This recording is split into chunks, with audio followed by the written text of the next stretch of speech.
Σήμερα έχω μια πάρα πολύ ευχαριστή είδηση για τους θεατές αυτού του καναλιού.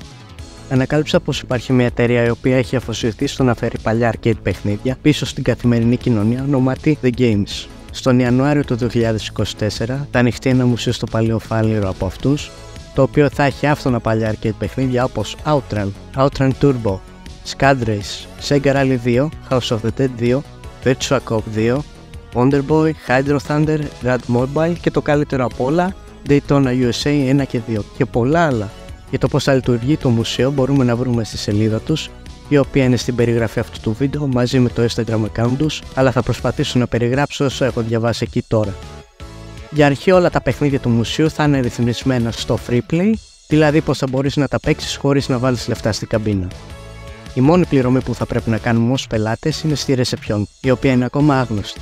Και επίσης θα υπάρχει απεριόριστη επανείσοδο στο μουσείο μέχρι να κλείσει για την ημέρα. Διαβάζοντας παρακάτω μπορούμε να μάθουμε πως θέλουν τα παιχνίδια να έχουν τα γνήσια ανταλλακτικά τους και πως όταν ανοίξει θα υπάρχουν διαγωνισμοί για καμένους σαν και εμένα.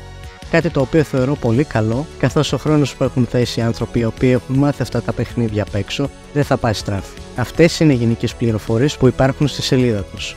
Αλλά βέβαια ενθαρρύνω να πάτε να ρίξετε μια ματιά μόνοι σας. Προσωπικά είμαι φαν πολλών από αυτών των arcade τίτλων και ειδικά τεράστιος φαν του Daytona, οπότε ελπίζω να μπορέσω να παίξω με τον ορθόδοξο arcade τρόπο το συντομότερο δυνατόν.